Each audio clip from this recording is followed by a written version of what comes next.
My gosh, here in 30 seconds, I will start this meeting. Yep, sounds good. We've got some announcements to start with that Shay will start us out with, and then we'll go from there, but we have some good discussion points tonight, so. And you guys get to go early. First? You get to Okay. go first. We'll do that. All right. Yeah, I am gonna keep you to 15 minutes though. We can manage it, Brett. We got 15 minutes. Yeah, 15 minutes because we still have to decide what we're gonna recommend for the block grant. So we've got it narrowed down to some ideas, and now we just have to discuss which of these we wanna go forward with. Yeah. So with that, I am gonna call the meeting to order right on time. Yep. And I'm gonna pass it right off to you to do the announcements.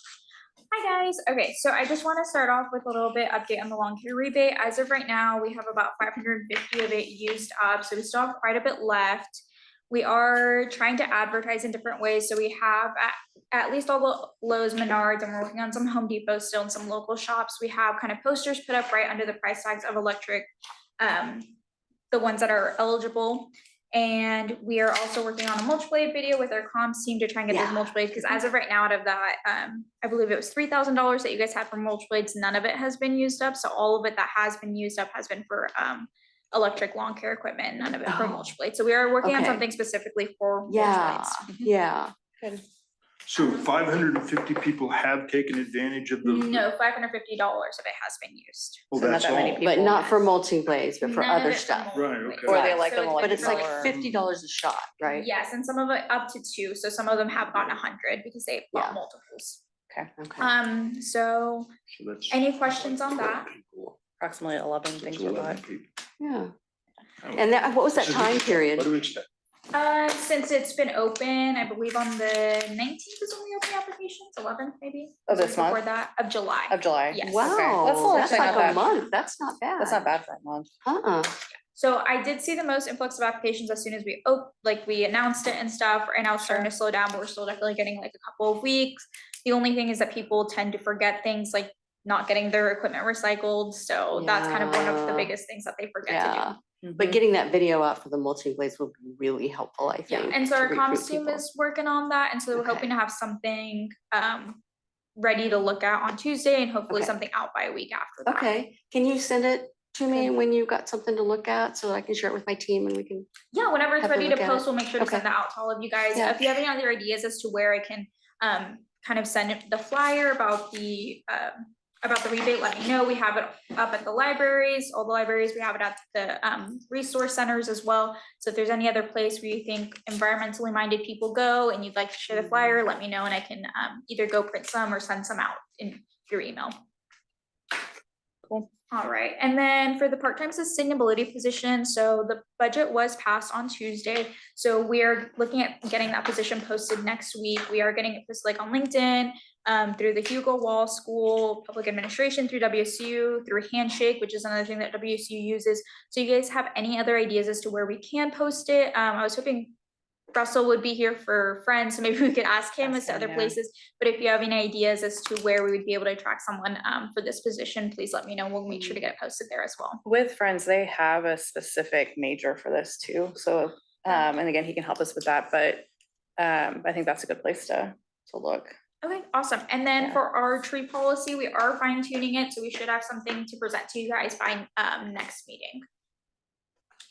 All right. okay. Any other questions before Your we move tree policy?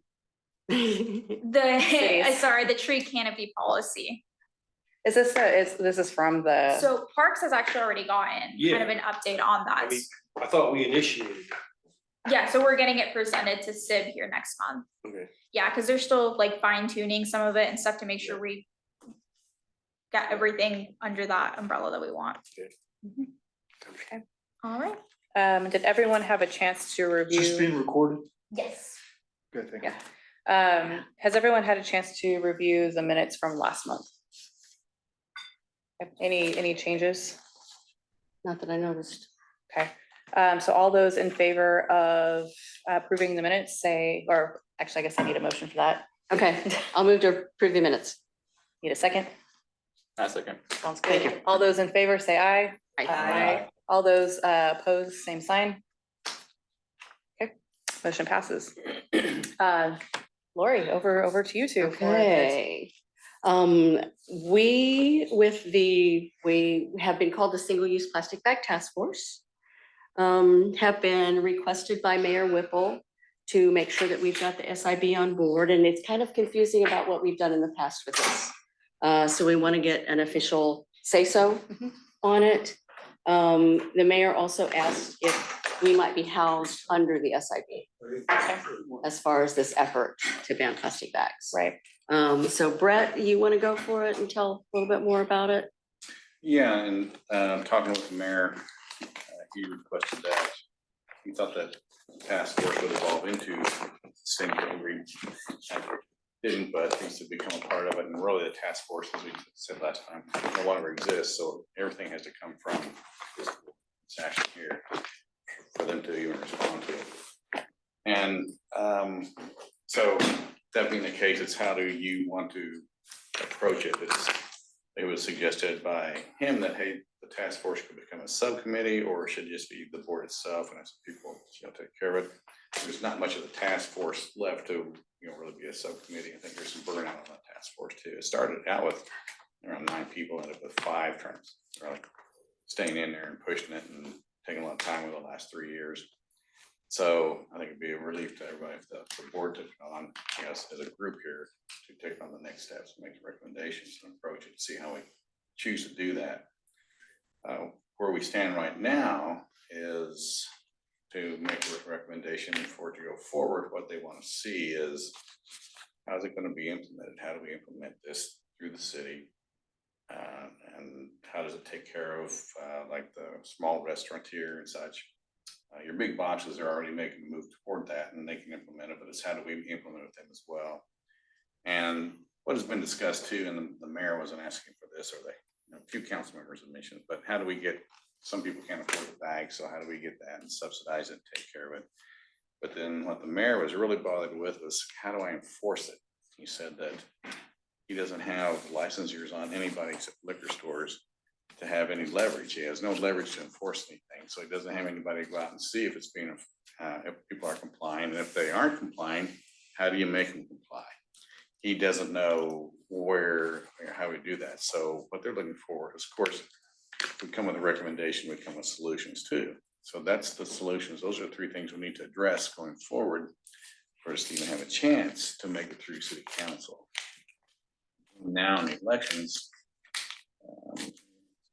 We can work some of that out. it has to be between worked now out and then. between now and elections. And then after the elections, I think we see where the political landscape lies, and then we can see what our approach will be at that point. That'd be my recommendation.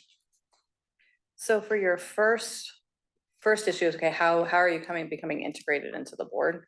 One of the things we talked about, I don't know, a month or 2 ago, was the idea that maybe it becomes part of Lori's existing committee.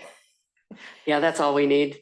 Well, I'm just, I that's what we talked I about, but- agree, and that's the best place for it. Yeah, But we've already got 3 other projects going on right so it's in the sense of being too now. busy. So it's might be a little much to ask of our group. And we've got, just like every other committee, we're missing some people who used to be involved that aren't anymore. Okay. Would this maybe be a fresher breath of air in the sense you'd have some people coming in that might be able to help with those and work It's on? possible if you're interested in working on trash, because that's what we ended up getting Yeah, working with wrangled the haulers into. and, Yeah, yeah, that's been a big thing. We're working on illegal dumping. but they're all kind of related to some degree. Sort Sort of. of. Yeah. Sort of. So we could do that. Mhm, My committee has basically 4 people that meet mhm. now. Regularly. Uh-huh. So if we had, I don't know if you want to stick with it, to try, and we just kind of meet when we can meet rather than on a regular basis. So, depending on, if you think Levanto would want to meet, if you think that Sheila would want to meet with us, Kelly, if everybody else would want to get involved here with this group and this committee, because we meet separately from this board. Sounds like we need to have a little meeting with them, to group us together to see how they want to handle it. And how With they the whole move group, forward as a team yeah. or not. Then Yeah. we could have another subcommittee that's separate. We could integrate it into yours. I think, well, let others in the board talk and think, any opinions or thoughts on it? Nobody wants to say anything because Well, they don't want to get okay, so volunteered. So I came in a little bit late, my apologies. Is the question before the board whether or not we create some kind of, formal relationship with this group of activists who have already done so much work so that their ideas could then be brought forward to the city council with the support of an actually existing committee? Or is what we're trying to decide what those activists are actually going to recommend? Because you went into a lot of detail about how, the mayor is looking for, actionable, items in regards to enforcement and in regards to so forth. We could hammer out those as a committee and send them forward. Or we could trust that the people like Lori that have already put a lot of time into this could hammer out those, then they could bring them to us and we could pass them along to the city council with the imprimatur of this is an actually organized city board that's recognizing this. So what is it that we're actually working on today? What's the question before us today? How we would integrate with them or not, or like you said, Okay, just. so that means right now, we don't actually have to be talking about any of these other things. We just have to be talking about whether or not we are comfortable with saying, here's this subcommittee, or it's gonna have some kind of relationship to this board. It's gonna come up with some proposals, it's gonna come forward. We're gonna endorse them and take them to city council. Is that basically it? Is that what you guys would like? I think what I think would help is if we talk to the group of 5 to say, hey, here are our options, who's willing to go forward. I think there's a few of them that are suffering some pretty good burnout and they may or may not go forward, but I think whoever from that group wants to go forward, also let's get at least a couple members from this team on that as well, get some new blood in that group. Go ahead, and if you want to create the subcommittee, yes, but let's expand a little bit. Get Well- some 2 or 3 people on. But we got the SID board, we got committees. Yeah. And now we're talking about subcommittees, which would be formed of people who are not part of the committees, which are part of the board. So it really is a matter of whether the subcommittee wants to remain an independent body from this board entirely.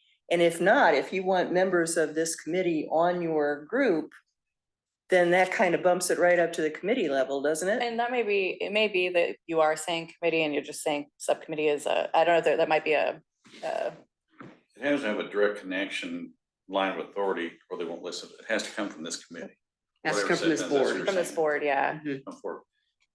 And it could be a subcommittee, however you want to structure. Well, it, so but- we have the board, and I think this is where you're getting in on this. We have the board and then we have committees. Mhm. So the committees, they're not subcommittees, they're at the level of committee. And So they're, that's what she's reacting to, I think. each Okay. one In of terms of- us, except me, for reasons we won't go into, is the head of a committee. And that's why we're talking to Lori, because her committee is the whole trash, Waste. Yeah. mulching, Waste. et cetera, which what you're talking about would sort of fit into that group. Yeah, So the question Um, more is, would you not create a subcommittee, but would you integrate into Lori's committee as one option? The other option that I think Russell is saying is not become a committee or part of a committee at all, but just within the existing group, bring us a proposal of what you would like to see. We discuss it and either approve it or ask for changes to it and then approve it to send up to the, because what he was saying at the beginning is essentially what the mayor is saying is that they want to hear from us about this issue and us to be providing the recommendation to the city rather than it coming from the task force at this So- point. So they want it coming from the SIB. Yes. Yeah. Okay, well then, the most direct way to accomplish that, would it not be to merge, as long as the activists who have actually done the research and the work on this are willing Right. to actually merge them with an existing committee?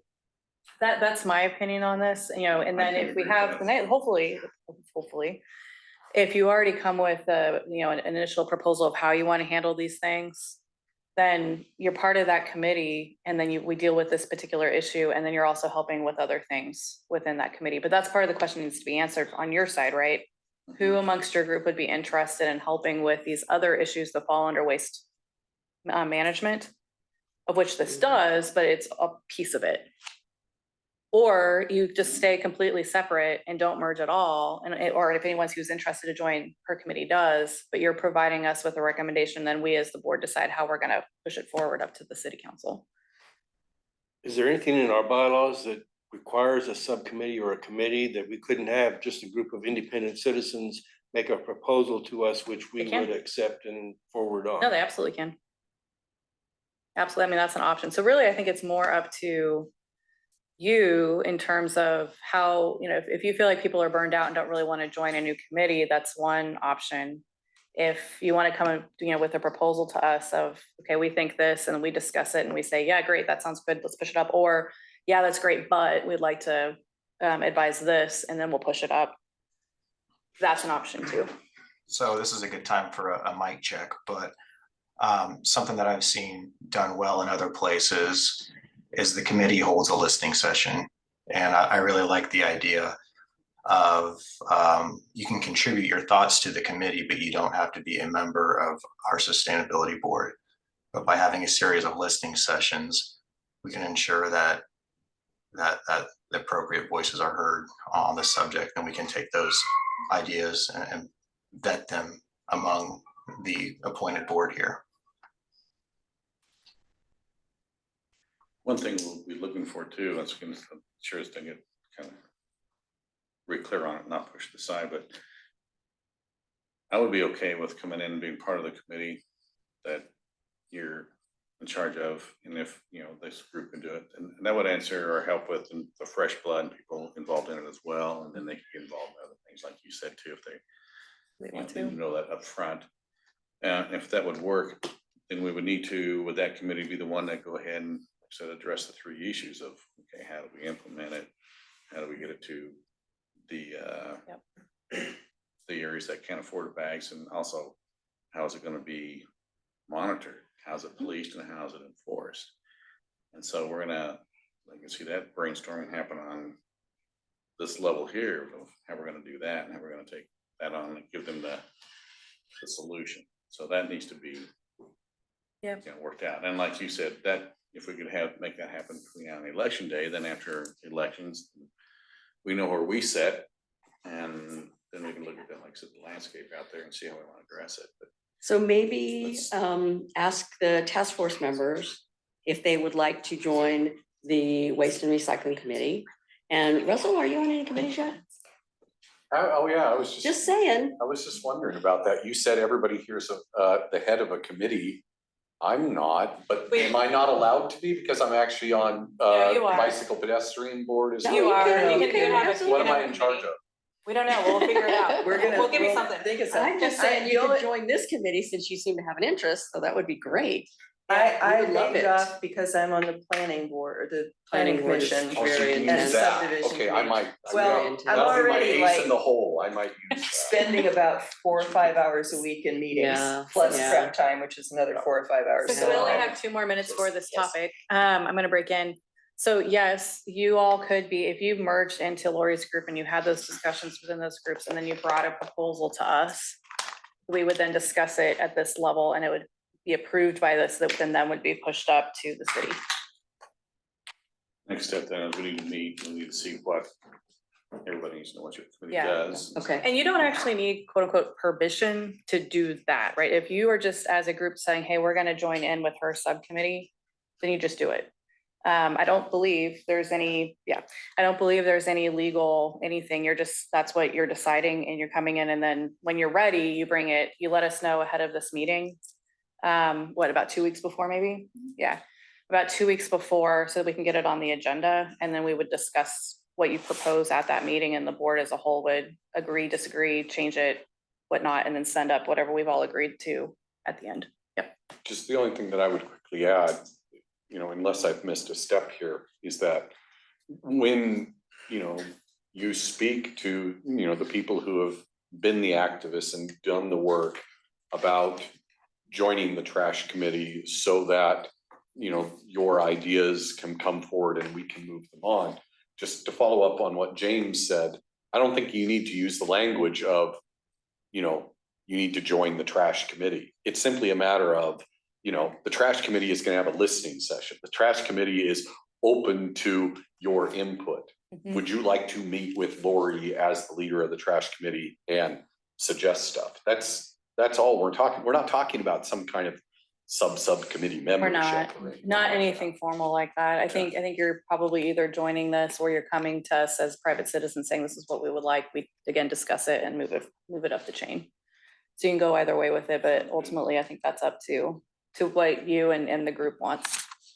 What I'm thinking is to try to plan our next meeting, because I think we're on hold right now for the illegal dumping until the project in District 3 is over, which may not be till the end of the year. So that's kind of on hold for right now. And maybe invite everybody from the task force to come to this, and invite Russell to come, and invite all of my committee to come, and see if we can all get together and try to just get started building this coalition so that we can put something forward to bring to the SIB Right. for the December meeting. It's probably about right, because like you said, we probably want to know what the world is going to look like politically, you know, in November before you bring it forward, so you can know in, you know, November, and then that'll Either inform your decision. abandon or go ahead and Not try it. abandon, but figure out what might pass, at least initially. What We'll do you see. think, Brett? Is that a way to move forward? I think so. Yeah. Okay. We don't need to vote or anything. Can we just do this? Okay, all right. And we need to exchange emails Well, sometime, not yeah. publicly. We've got each other's Yeah, they email. know I mean, each I've been other. on the They've been task on there force for for a long years, so time, yeah. yeah. Yeah, the task force and I know each other. And Russell, I've got your email, I'm sure, so. Yeah, yes. Okay, if anybody else wants to get involved, speak now. Nobody's looking. Depending on when it is, if I can come, I'll come. Okay, I'll put you on there too then. Okay, so a couple of housekeeping things before we go on to the next topic. So we're gonna talk about the recommendations. We need to pick or select today what we would like to recommend to the city for the block grant. Liz put together this great sheet that lets us know kind of what we talked about last time, any information that was provided to her since, so we can have a good conversation about this. I was supposed to say this you have at the a copy? beginning. There's, do I you have another do one? not, sorry, I just want mine in that extra one. We might be able to share copies. Oh, thanks, Gary. So a few housekeeping things on this. This first one I should have said at the beginning, for her sakes that she's still learning names and whatnot for notes, please say your name just as you start to speak, so she can learn, and also for the folks that are listening online so they can know who's speaking as well. That's number one. Number two, last time we had a lot of public comment as part of this discussion. Today, we really need to get down to this. So not the public comment can't happen, but at the end, because we need to be able to discuss this as a board. Okay. And then you would like to you wanted to say something about that? Yes, so recently I received an email from ECBG about the possibility of us hosting a fellow. So the DOE, as part of this program, does a fellowship program that can be up to 18 months, and this would be fully funded by the DOE. There is an application process which is due in March after this application has to be already submitted. But there is a possibility, depending on what project you choose, that we could apply for a fellowship and have someone here full-time for 18 months, fully paid for by the DOE. So this is dependent on a couple things, and I can share the website with you guys just so you can take a look at it, but it might the only reason I'm sharing this right now is just because it might have an effect on what project you choose. So different things that our application for a fellow will be evaluated on is potential impacts on ECBG project outcomes. So if this is a very heavy administrative project, it might be a good one for a fellow, for them to choose for us to receive a fellow. They think that we need it. Extent to which the host meets priority target areas. So if we are either designated as disadvantaged communities or our funding is going towards disadvantaged communities, are we planning to be using the ECBG funds to benefit disadvantaged community members? And three, potential for a high quality fellow experience. So quality of the work plan, level of institution of support from the host organization, possibility of long-term placement. So depending on what you choose and what we have as our application, there's a possibility that we could get a fellow fully funded by the DOE. So just something to keep in mind as you're moving forward and kind of discussing your plans or what you want to recommend. Okay. We have, well, at least the task force in the past has had a fellow that has been our liaison with the city. Where is their funding coming from? This one is coming from the Department of Energy. Right, but normally where do the city managers fellows, how are they funded? I'm not sure. Gary, do you happen to know? Do you know? As far as the community development block grants, Well, is that where it comes from? I mean, because I know that we've had, Adam, who was our fellow for a while, and we had somebody different before that. That was a fellow to the city manager. right? And I didn't know how that was funded. You talking about how the fellows are funded? Yeah. Who pays their That's a good way? question. I'm not even sure that I know. Okay. Yeah, maybe that's being unknown for us, but I just thought, So oh, that's I- interesting. I wondered if, I know you know, we some, could get that. like management, like city management interns, and those are funded by the city as far as I'm aware. Okay, but Um, they've specifically said they were fellows. and yeah, I'm not sure where that one, but for this one is specifically for this project, it is Yeah. fully funded by the DOE Yeah. and will not come out of the $381,000 Yeah. that On you top guys have to of. allocate. Okay. Yeah, so just kind of Okay. as you're thinking about projects, would this be a strong one that we want a fellow for? And if not, that's totally cool. We're not gonna lose anything by not applying for this, but just another option, something to think Yeah. about. How quickly do we have to apply for this? So that application is not due until March, Okay. and this application for the recommendation, or I guess the whole ECBG application is due in January 31st. Okay. And this is, the fellowship is due March 16th. Okay, so there's a little bit of time. Yeah, but it behooves us to think through when we're Yeah. thinking about these, okay, which ones of these might fit the stipulations? There, Right. yes, another kind of caveat though, if there isn't any fellows who apply from our area, then there's not really a chance we can get one. So we can, if we have someone in mind, or if we know somebody, or if we want to recommend, they can apply through the DOE program or through the DOE application site. We don't choose them, like the city isn't the one who goes through the interview process or anything, that's the DOE. So if we have someone in mind that we want them to apply, or we think we can go ahead and do that after the fact, but just kind of different things to think about. So there's a possibility, just because there's not any applicants, that you will not receive a fellow. Okay, Okay, sounds good. I don't know if we want to go in order of the listing and kind of talk through each one a little bit more, or if there's some that people really feel passionate about that they want to start off with. well, I really like the SCED program because that targets the disadvantaged population in Wichita. I really think that would be a real good usage of our money. Good to see you again. Thank you, Brett. You bet. To me, I think that's probably the number one. And that was also one of the things that I was concerned about. And then Lauren had that great idea about working with SCED. Mhm. So I think that sounds like a really good, and it would fit right into some of the Hold on. requirements for this. Do we, Just a quick reminder, as you guys are discussing this, try and think about scope, kind of cost, because there is a possibility that you guys could do a couple project recommendations, but just make sure you're kind of talking about the amount of funding and how much that would actually cover. yep, so too, I was actually about to ask you, are you thinking that you'd advocate for the entire $381 go towards that, or part of it? No, not necessarily. Okay. We could put in, because it's got average cost per home. Mm-hmm. So In the here. 5,200 is the more recent one. 5,200 is probably the best one to go by. Yeah, So we could do, I don't know, 100 homes. that would be 500,000. We could do 30 homes, that would be about half, or we could do I think it's about 60 homes, that would be roughly 81 divided by 52.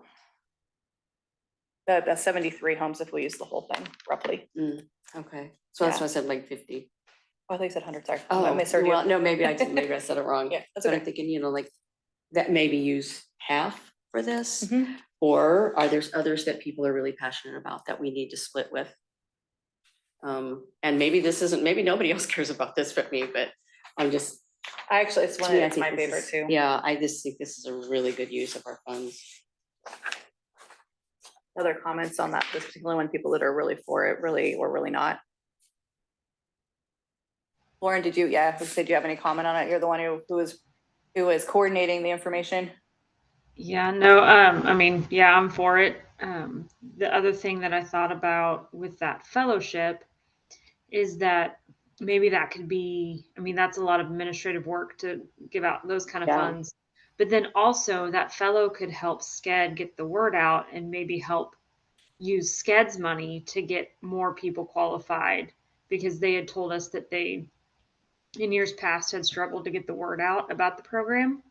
And so this would not only we could leverage their dollars, but also if we had that fellow, we could help spread the word a little bit more. The same. Yeah, Yeah, it sounds like too, not necessarily today, but just having in mind people that we might want to put forward for that job or, have them apply so that we have a better chance of getting that too. So between this being also for low income disadvantaged residents, plus already having that, we'd have a pretty good chance probably of getting the fellow. Yeah. Well, and what a great story too, that the city of Wichita and the sustainability board is helping residents lower their energy bills and be able to stay in their homes. Like that's a great story for us as a board as well. Sure. right.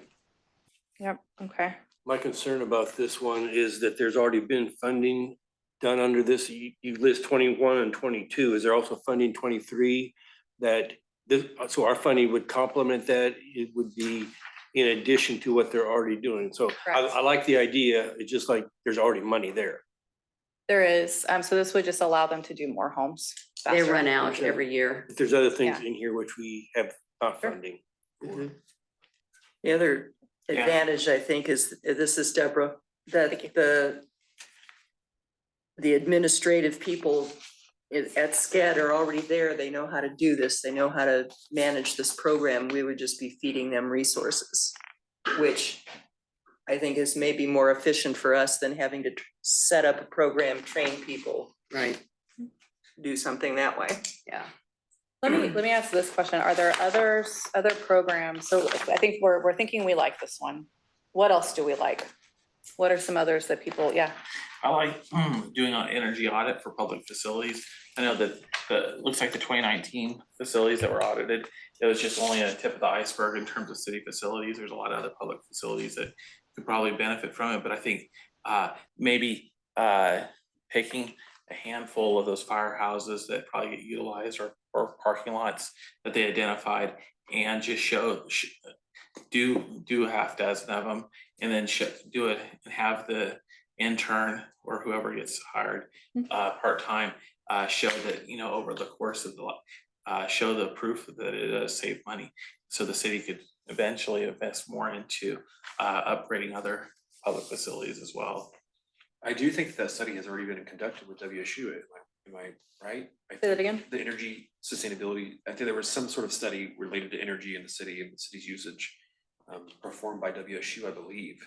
The last update that this said was in 2002 was the last comprehensive energy audit that was done. And I think the energy people that were on the board, I'm not sure the names of the people, they said that there hasn't been one done for the city that actually, figures out how much power is being, spent on each city facility. There'd just be a big project to I'm not sure what I'm undertake. thinking of then, because I'll look into that and see, but I don't know. I mean, I'm not saying you're wrong by any means, but I'm not wrong. I just feel like I heard something about that at one point recently. So Do I'm you not have sure. any- Let me find out. The only thing I can think of is the sustainability study. Yeah, I was thinking the EFC report. Yeah. Yeah. Well, and we've got this that was all green. American Energy Services, they did some sort of an evaluation. Is that where this came from? And they looked at the number of light bulbs that could be replaced? Yeah, so that's gonna be the 2019 lighting audit, I Okay. think, or That was the fire 2017 stations. facility Okay, condition assessment. so what's this like estimate that I printed out So of that. costs? That's just to do. That the is from audit. 19, it is from Uh-huh. 19. That was the audit cost, and they ended up charging $5,000 for the audits. Yeah. But the report, But the came cost out. to do what they're saying, it varies between 25, each facility has a different number. right. But do we want to take part of our money toward that? Since some of the work's already been done for us, and replacing light bulbs is an easy fix. And it is quite cost savings, especially with the buildings that have their lights running constantly. So rather than do the audit, take this information and actually fund the actual bulbs themselves. I don't know, I mean, I mean, I think I Were like they to do an replaced? audit, but So, I yeah, think so the audit might cost $500,000, to be honest with you, for the size of city that Wichita We're not is. gonna be able to do the whole city in terms of all the city buildings, but we could potentially do, like, we were chatting a little bit about maybe doing city hall for an audit. Oh, okay. And we don't know exactly what that would cost, but, you know, somewhere, you know, maybe half or, you know, maybe 150,000 or something. We'd have to verify that, right? But something like that might be an option for this year. So just a heads up, City Hall, we are like replacing LED lights, especially as light bulbs go out. So that's kind of something that's already been actively done because of the energy audit and stuff like that. So when Or they the burn So it's out, lighting already audit. underway. Yeah, that So maybe- specific project, yes. Yeah. Okay, and that funds are already assigned for that, so we don't have to worry Yes, so about that. It's like ongoing, so as light bulbs go out, not You put necessarily something else in. actively taking out light bulbs that are still functioning. Okay, so as they burn out. And this is, Deb, again, it's not, sorry to be tacky about it, but it's not exciting enough. I mean, I feel like it's already happening. Everybody knows it's a good idea. Everybody knows it's cost effective. We're not tipping the balance anyway by just changing more light bulbs. Okay. I'd like to do something that wakes people up. a It's little more notoriety. Yeah. Yeah. That's what I'd like to propose that the last two, and I'm sorry I didn't get more information about the landscape companies, but I would see that incentives for electrical equipment similar to what the lawn care rebate program that was already talked about, make incentives for the landscape companies as they replace theirs to get a rebate. And there's already a structure that is set up for that, so it could feed into that kind of program. That could make a real difference. Okay. And then the trees, we always need more trees, and I would focus not on city trees, park trees, but on homeowners' trees, areas which, you know, give an incentive to homeowners to plant more trees. So I might just jump in there on the tree program.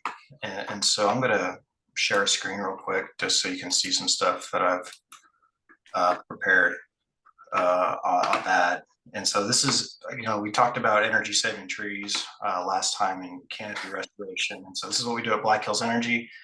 And through some research, I've been able to see that they do work with other municipalities too. But a properly placed tree can lower your energy bill up to 20%. And that was included in the packet. But on their website, they list a whole series. This is the Arbor Day Foundation that we participate with. They list a whole series of communities that they work with right now where they do that. And then what's great about, although the trees, I'll admit, are a little bit more than what I thought they might be, essentially what we would be doing is we'd be buying the analytics for all the trees that we would provide. And it provides all kinds of things like energy benefits in kilowatt hours, all the way down to fuel savings dollars cumulative. And they do it in 5-year increments, from 5 years all the way up to 20-year impact. And so to somebody else's point, this is a screenshot of the dashboard that I'll zoom in on, and I've had to zoom out to preserve our customer data.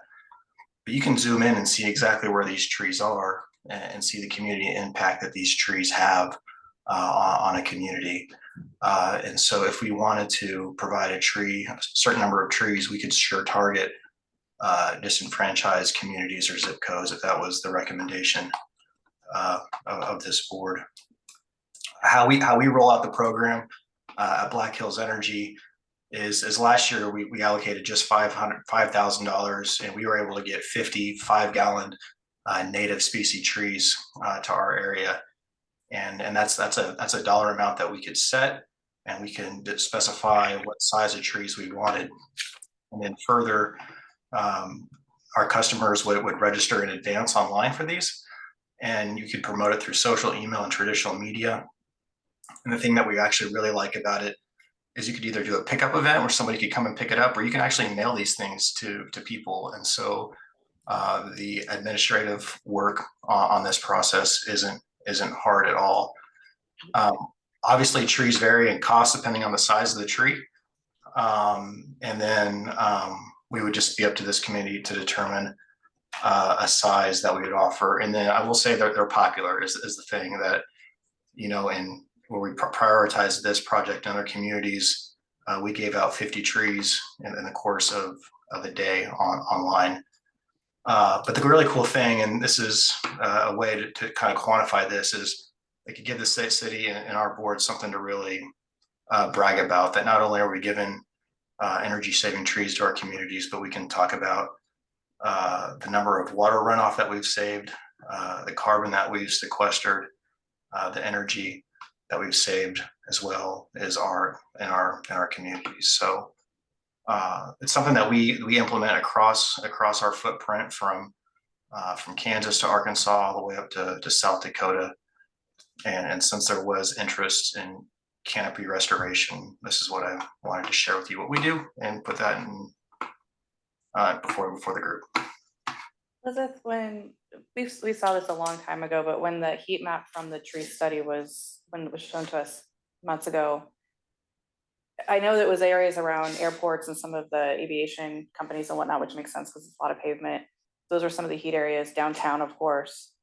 But what about some of the more, some of the lower income neighborhoods?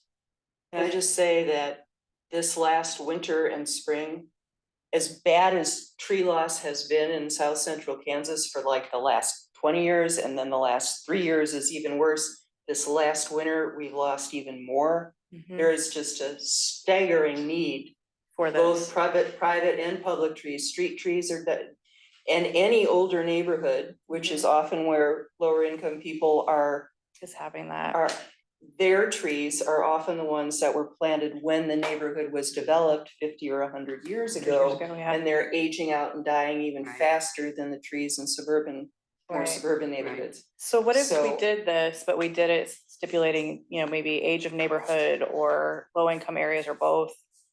Some with the map, the NASA map as well, with the heat island. That's what I'm trying to remember, if some of the areas within that showed higher heat were some of these areas to begin with.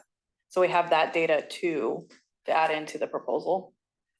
Park Department has also worked on a pilot program buying bare root trees and growing them in a gravel bed for 6 months, which you get a tree that's a fifth the cost of these 5-gallon ones, and you get better root system. I would highly recommend using, rather than mailing somebody a tree, that we have contractors go out and plant the trees for the homeowners so that you get them well established. The downside of that coordination, but I think there's still a way around it, is bare root trees have a very limited period in which they are ideally planted in the spring. Absolutely. And that happens to be the time when most of the professional contractors are up to their eyebrows. So that could be a problem.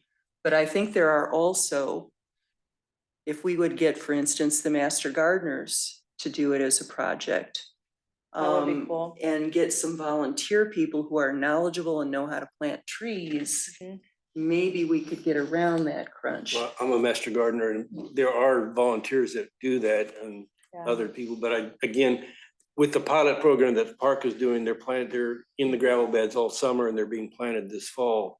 So Bare root fall plant? well, Okay. they're in the gravel bed, they get the bare roots, and then they develop a much more extensive root system than in a 5-gallon bucket. Right. So they're stronger trees to begin with. Okay. And then if they can be planted by contractors, I mean, I understand their busy season and all, but Yeah, but if we're paying them, maybe they'll I do take back what I said. Right. It'd just be another job for them to be busy with. I like the synergy we're seeing here on this. I do I'm so too. glad James brought it up. We're talking carbon sequestration, heat mitigation, low income aid, and a crying need in this whole region For this. that needs exactly this right now. I agree. Yeah. So if we look at doing roughly half on this and roughly half on the sked?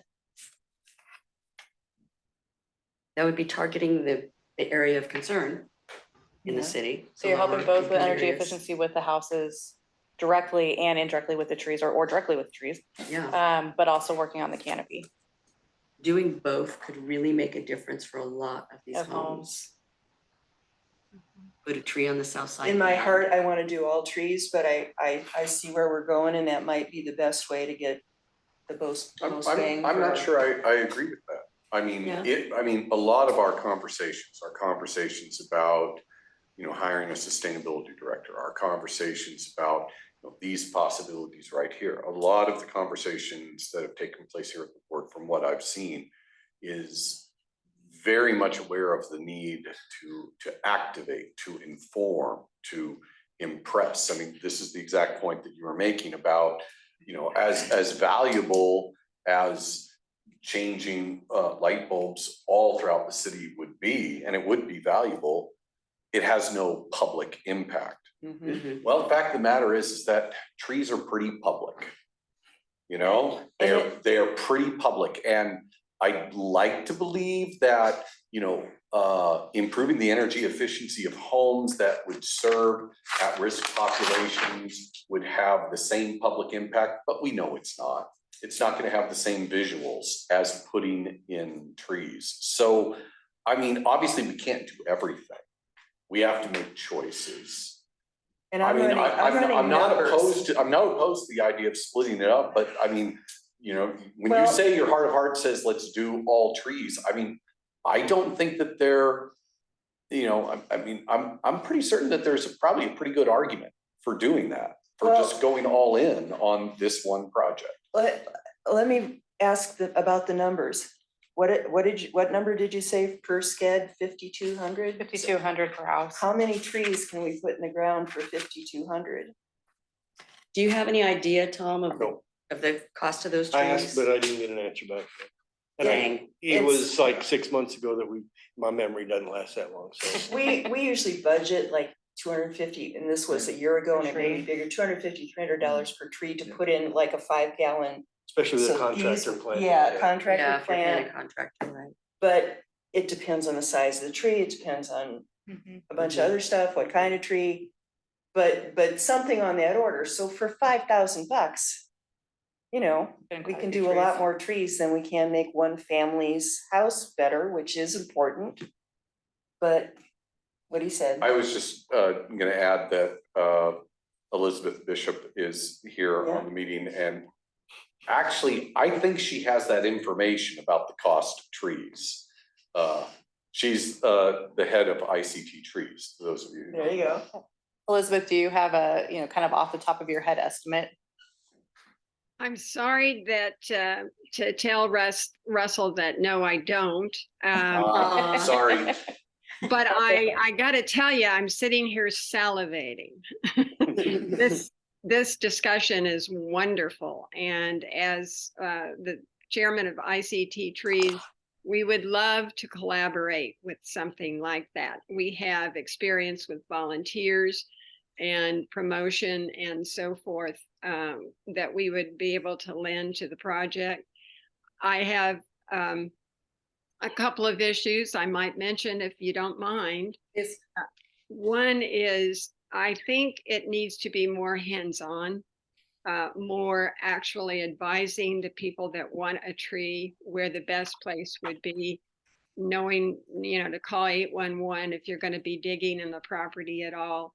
The idea of using contractors is a great one, but a tree, I do know a lot of the costs of nursery trees. When you're buying in bulk from a nursery, it's different. I would recommend, especially if it's a smallish number like 50 or 100, that it be a Kansas nursery that's purchased from Kansas grown up to that point before it's balled and burlap, because it's going to be used to our weather for one thing. But where the tree is placed, what to expect from the tree, different trees have different issues in terms of when they drop leaves, whether or not they turn the color you want them to turn, and so forth. That, especially if you're talking about a relatively small number and narrowly targeting it, could be done in a very hands-on fashion.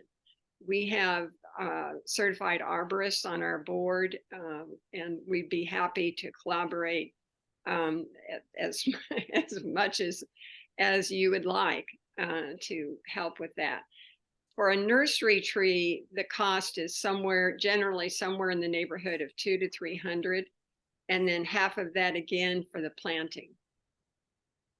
That's a rough estimate for I say a 2-year-old tree.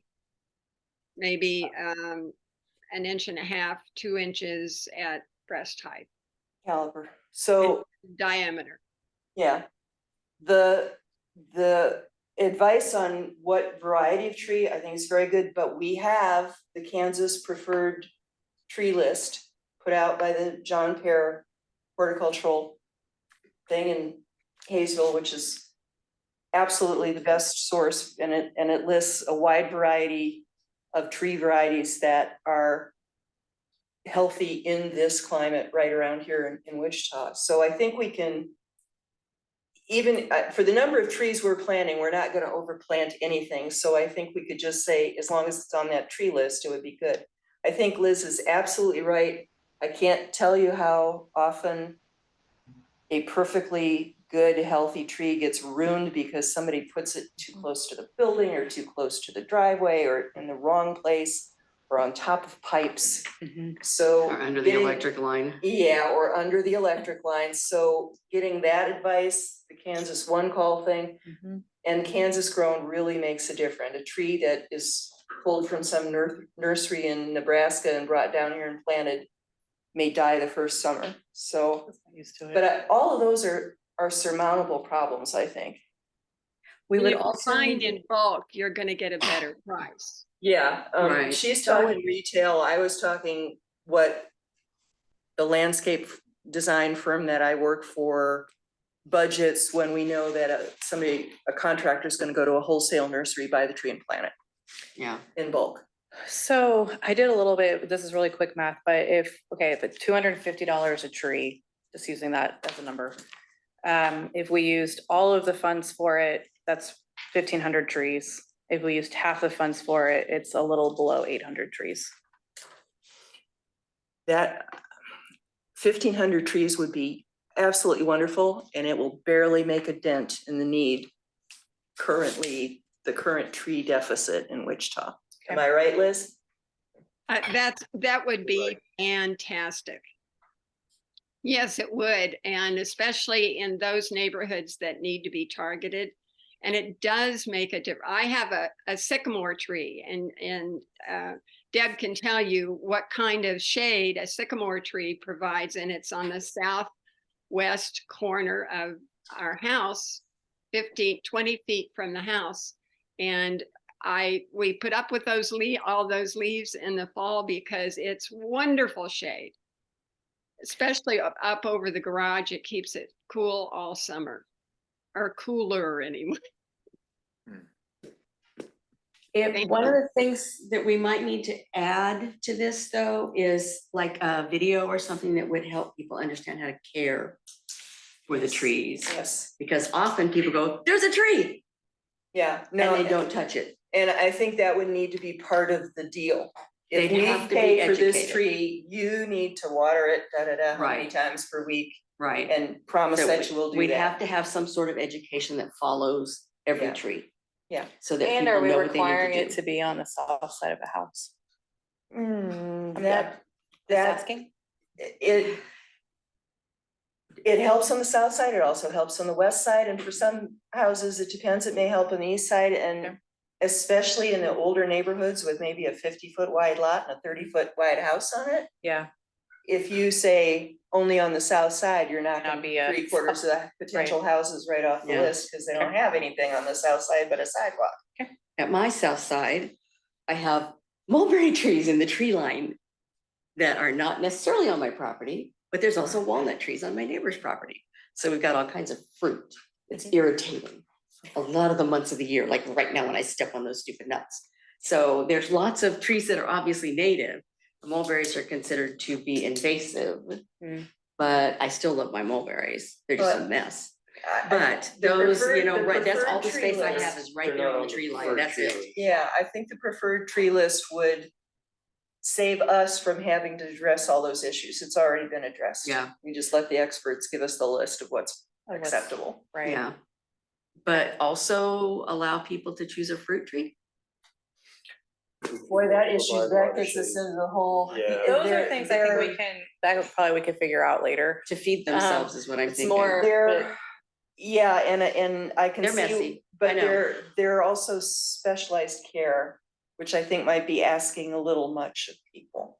We might be trying to bite off too much. I don't know. I'm just Maybe thinking, an if somebody apple. goes, can I get an apple tree? I really love apples. Yeah, maybe an apple tree, I'm not, except then you Not if we're got providing cedar shade. apple rust and. We want shade trees. Yeah, Right. 'cause yeah, the whole point of I- this is I to think help we the, need to, I mean, there's food groups and there's other people that, would, probably want to weigh in here, and there's probably grants that we could take advantage of. But I mean, to the extent that we're talking about this, I think we really need to just focus on the energy issue, on shade, on. And if we're Right. talking maximum shade and maximum carbon sequestration, we want a big honkin' shade tree. Yeah, I know. I'm just saying. Well, but it's, Yeah. I mean, it proves how everything starts linking together, the more we right. address these things, but. James, have you been listening? Does this all make sense to you? Does this sound like it was something that would mesh with what you were talking about right when you started this topic? I do. The one question I have is scalability, and that's the only question I have on everything that I've heard.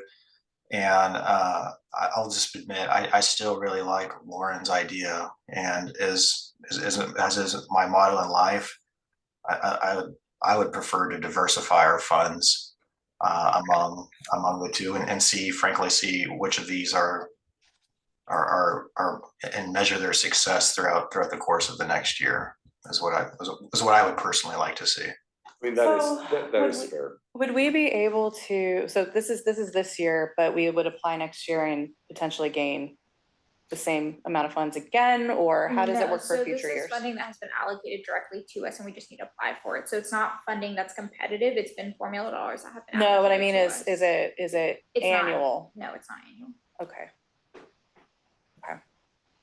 I think Lauren had her hand up. She's been kind enough to. Yes, Lauren, thank you for alerting.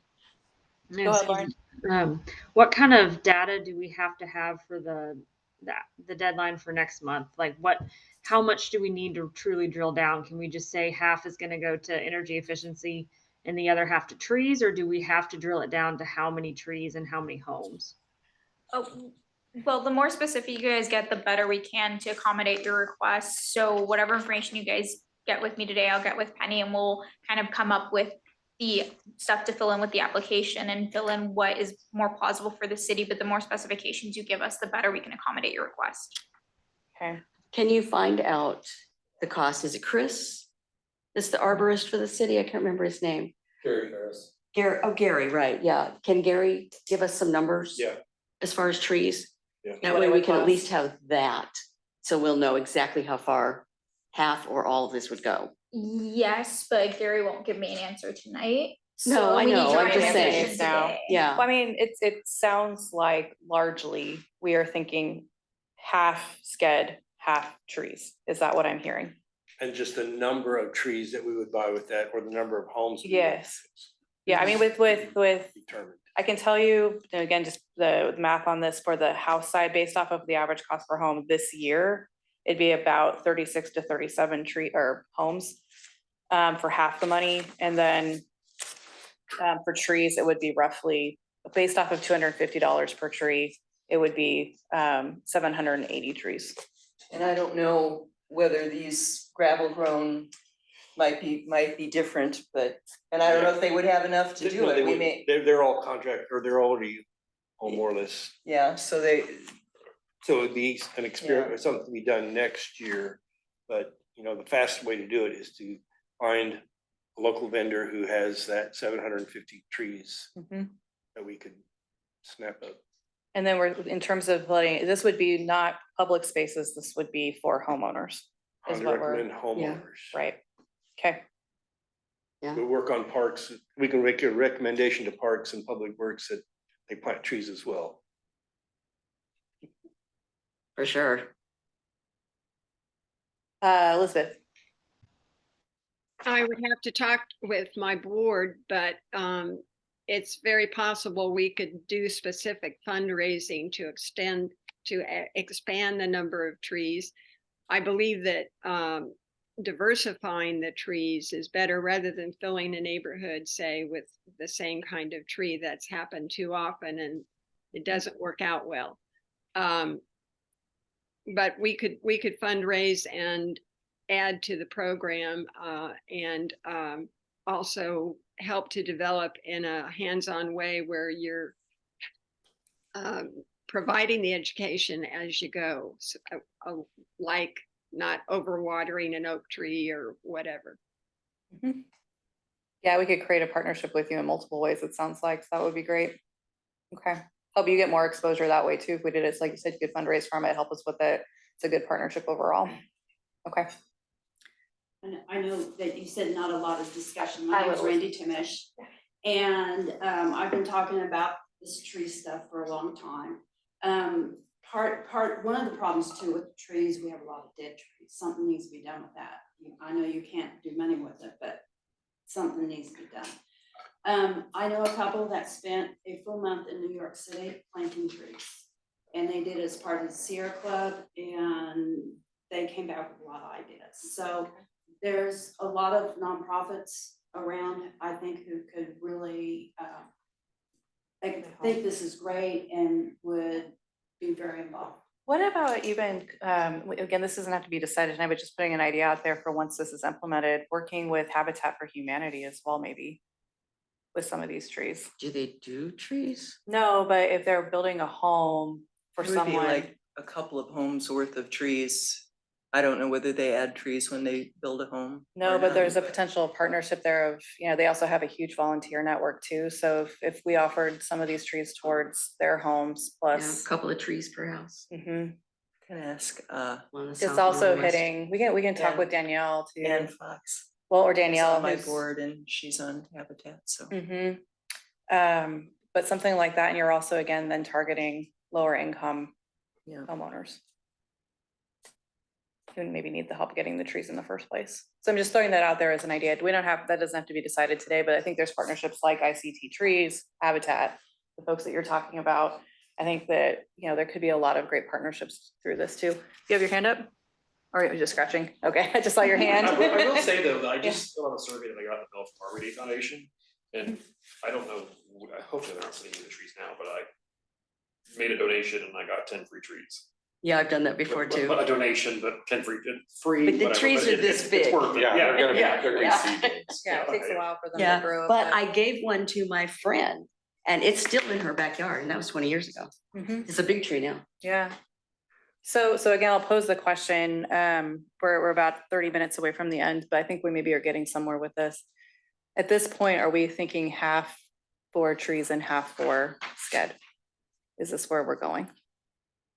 I feel like we need to do something for hard energy, like reduction of it, electricity or some type of power. At least do like the city hall parking garage, cost us $40,000, but it's estimated $182,000 in savings over a course of 10 years. Something that could be go back to the city and say, hey, why don't you update all the fire stations and all the other public facilities, rather than just spending, wait for power lights to go out to switch them out. I agree with that, and I also, back to what we talked about earlier, I did not find a study, and what I was referring to was our score for renewable energy in the city, and that's what I thought I saw, but that's, definitely, there's not been a study done, so I definitely, I support that 100%, just to get the data and everything. I love trees, but I think that this is something that I definitely think that we should look into as a board, regardless. And I love trees too. I have like 15 in my yard. Yeah. And I know if only 2 of them are now, or after 17 years have grown to a size where they cover part of my house, I know it takes a long while for them to grow. It does, but kind of to the point she's been talking about, that we have to start now because it will take 15 years to get there, right? So if the trees are dying out, we need to start that process sooner rather than later. But anyway. This is Deb. I agree with James on diversifying as a just general rule of life. I don't think we should go more than 3 and. Yeah, for sure. Because then we are making such a little impact on all 3 of them. I don't know that it would Right. accomplish the main purpose of proving that we're doing something useful. You said 40 grand. Where was that? That was in the study that Liz sent out in an email on the American Energy Savings. Big one. There's a whole bunch of, I mean. There's a whole, Yeah. there are like 45 pages. Right, it's So I huge, just picked out one of the city hall parking garage since it's kind of, Yeah. what you can do at different places. Is there any other place where money for that is coming from or no at this point? I'm not sure enough that I see like of anything to make it go faster or anything like that, no. Okay. Gary, correct me if I'm wrong on that. That's something I have to talk to maintenance too. Wait, sorry, what part of that? Is there some other money for switching out to LED bulbs in city facilities like the city hall parking garage? Or do they just wait for a bulb to burn out and replace it with an LED? It's generally on, as needed, on repair. It's just because we've got so many needs on so many facilities across the community, and it's not just LED bulbs, there's other things we're doing with types of switches, low water efficiency faucets, things like that. So there's a lot of stuff, but not just light bulbs, where that same funding source goes to.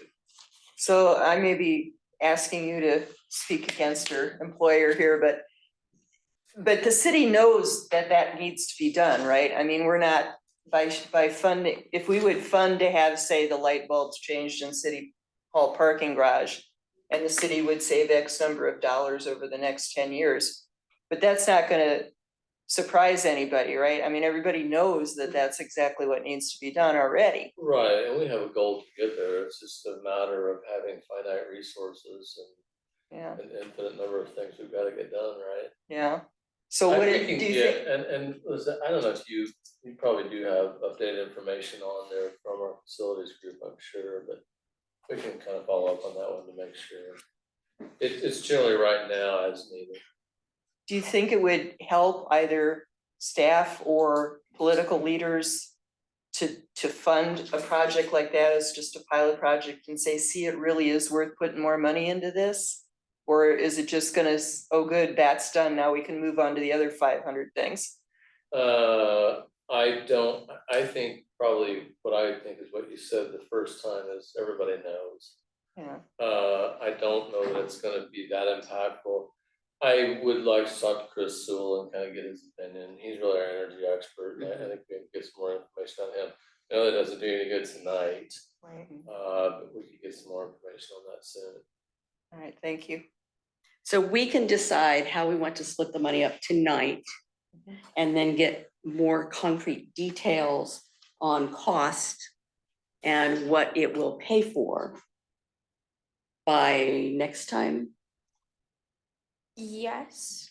I will also note, as you're kind of talking about funding, so this, and I'm so sorry if I've not mentioned this before, it's a 2-year project kind of program funding. So kind of think about how much you want to allocate over the 2 years. Or That like makes a difference. in 1 year you want to do this and then the next year you want to do this, but it's over, it's supposed to be a 2-year. So are we program. only getting half the first year and half the second No, year, we- or it comes all at once? I believe it comes all at once. But we can As designate requested. part of it to buy, to get more trees started between this year and next year. To at least get that process going, you But know. by the time we do education, we get homeowners who want to take on the trees, and it probably could take 2 years to get all the trees deployed anyway. On And that you may front. need 790 whatever trees that are Kansas grown, that are on the preferred tree list, that are of a size we can afford. Somebody's gonna need to give a heads up to a grower somewhere. I don't think there are that many right off on the market, right off the top of my head. Well, but that says something too, because if if we allocate for 780 trees and there aren't just 780 trees, that's a problem too, but. So, okay, if for the sake of the time limit that we have today, if we said, roughly half for both, but then we get real numbers and we can get down to the nitty gritty on, okay, that's actually gonna be I don't know, 185,000 over here and the remainder over here, but it's not quite half. Is that acceptable? Yeah, I can kind of update you guys as I find out more information. If this is your official recommendation that you're gonna vote on and all agree on, or at least the majority of you guys agree on, this is what I will start researching, kind of putting together our application, kind of updating you guys as we're going along with that. Okay, but I think you're saying both, but we still have three things on the table, so. Or three We things. could say like 50,000 for this hard, for the light replacement kind of thing, concrete, quick replacement.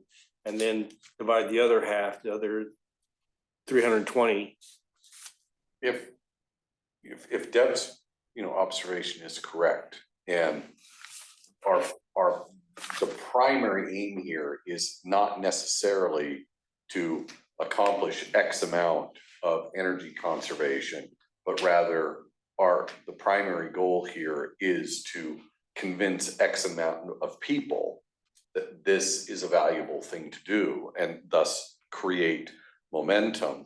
I mean, as Gary pointed out, it's not clear that some of these projects are going to have a whole lot of impact, whereas other projects are going to have a much broader impact.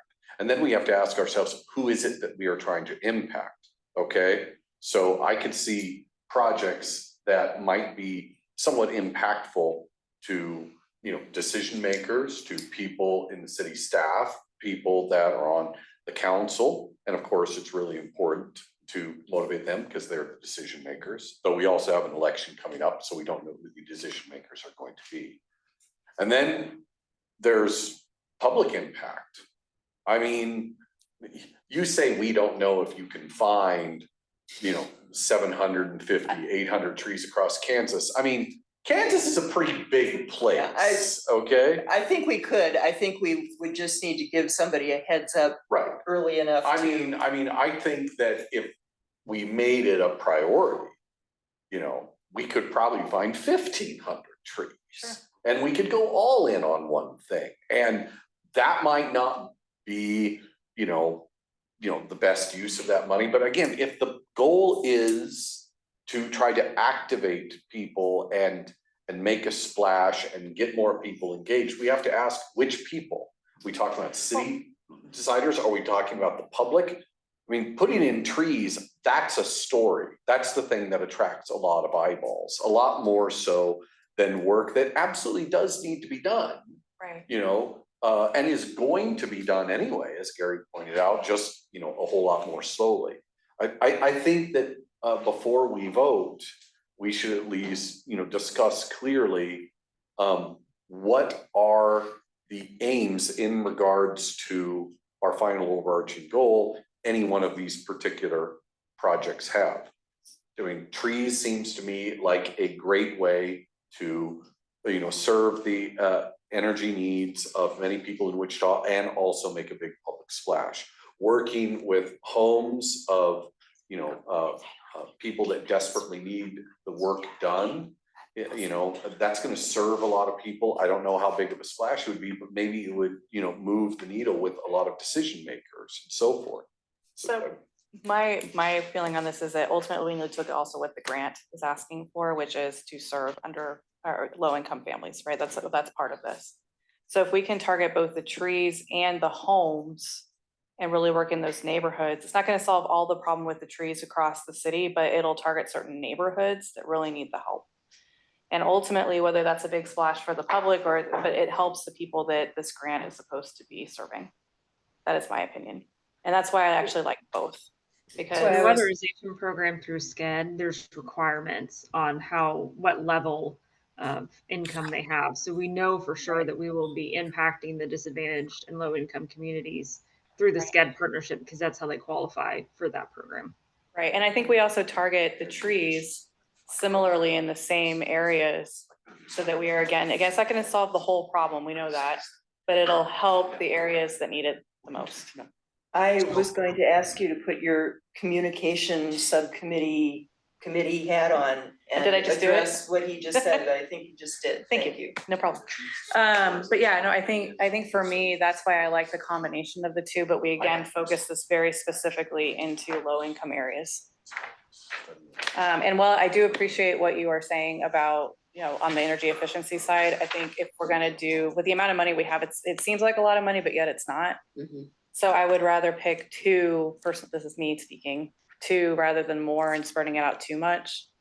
Plus, if we're competing for a grant, you're absolutely right. We need to stay focused on their criteria. And it's you know, again, to your question, who are we trying to help? Are we trying to help the politicians? Not really. I mean, it's nice, but this is a grab about helping people. Yeah. So my understanding is, so with the third thing that's on the table is the study for the city buildings to be more energy efficient or how we can improve that. Is that right? That's correct. So then, so if the grant's applying for the low income community, or is that, what was, just clarify for me really quick, what is the, what'd you say before this, that the grant was targeting?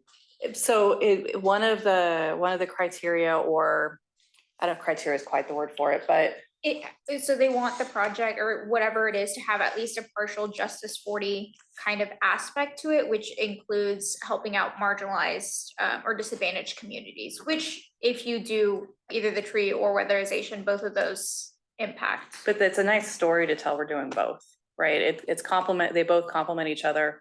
Some homes would get weatherized more directly by SCED. Even more homes, based off of the amount of trees, would be able to get some level of support via having more shade trees around it. I think that we've ruled out the third option, so now we're just down to the two, is that right?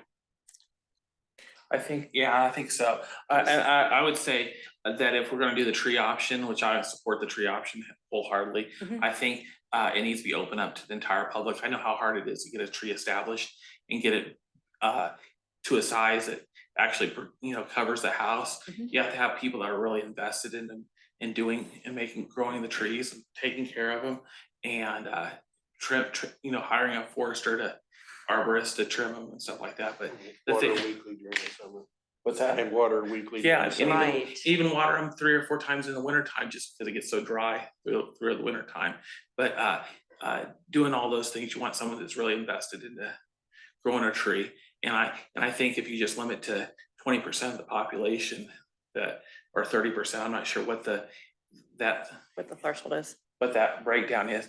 I think it should be open up to everybody, but we're already meeting the goal of the grant by having the weatherization of the houses. Maybe there is a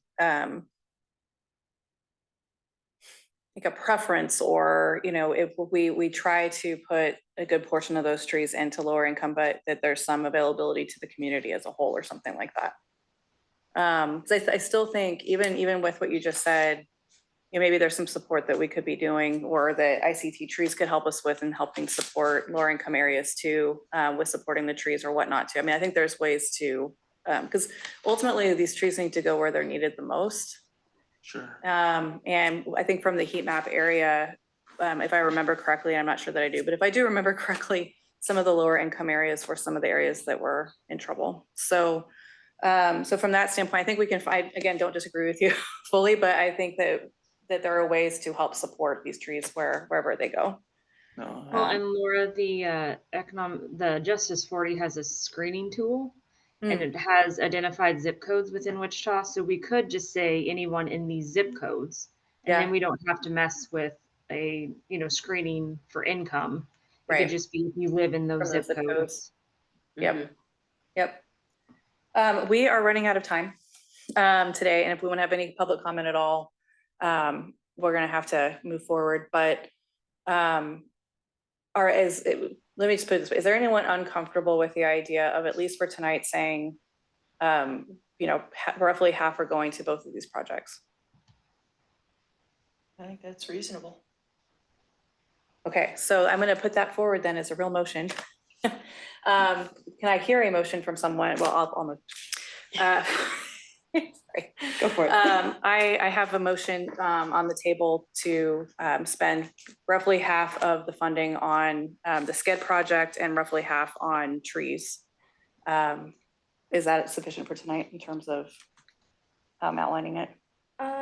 Yeah, I guess you guys can dive into, the problem is without like an official recommendation with more specifics and you guys agreeing with it, it's kind of up to the city to fill in those gaps. So the more specific you are, the better, whatever you guys are comfortable with though.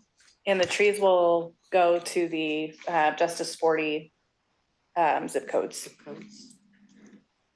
And for we still homeowners. have until next month to get some of those details, right? Like the This goes specific. to This is today. City council. Okay, so we don't have to Next month. submit that to the city council. Yeah, no. No, we submit the full application to city council, like you said, like in November, I think is what the timeline I showed you guys said. But what we do with this is not gonna come back to you guys again. So this is kind of the recommendation. I will update Okay. you guys, and like I think I put on that timeline, probably September, October timeline. I will update you guys on kind of where that's going, but the more specific you are, the better it'll be, so we make sure we capture your Okay. official recommendation. Okay. I'm gonna start over then. I motion that we recommend first, half the funding goes to the SCED collaboration to weatherize homes in low income and disadvantaged areas of Wichita. This would be roughly 36, 37 homes that would go towards that. And we spend the other half to increase the tree canopy by purchasing trees, approximately 780 of them, again, based off of real dollars, to go primarily into, Justice 40 zip codes that have been identified by them. Do we want to be specific, like including Deb's list of trees? The preferred tree list. Using the for South preferred- Central Kansas. That. Anything else I should add to this motion? Preferred trees for South Central, I think. that's The it. only thing that I didn't hear in there was energy savings with the intent of alleviating. With the intent of alleviating energy costs for low-income residents, both of them. Anything else? It's a very long motion. I think that covers the essentials. I would second Okay. that motion. All right, all those in favor say aye. Aye. All those opposed, same sign. Okay, motion passes. All right, we have about 7 minutes for any public comment tonight. Sorry for the delay on that. But as those of you in the room who I think are part of the public, you understand why.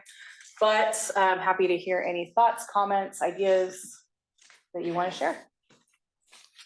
Yeah, I do just want to say, one of the big things is I'm trying to be a cheerleader for the city in general and definitely this board. And so I like the idea of diversity and I think it's both. But even like among the trees, I saw somebody commented like trees by bus stops or things like that. Like if there's even amongst the trees, if there's like ways to at least record it and stuff and have like follow up and just like have very tangible things that I can point to people. Say, stop being apathetic about the city, they're doing stuff. Let's support that. That'd be cool, so. Yeah. So one thing to add to that, so James, you had where was that data coming from? Because I saw for instance, I work for the city of Hayesville and I saw Hayesville on there with 11 on it. What is that data? What does it indicate? So- I like the idea of you keeping track of where we planted them to make sure that they are well taken care of. The Arbor Day Foundation, when I took a screenshot of the tool that we use, and there's I tried to send it to Liz unsuccessfully, but every tree has a story that we've provided to each one of our customers who signed up for this.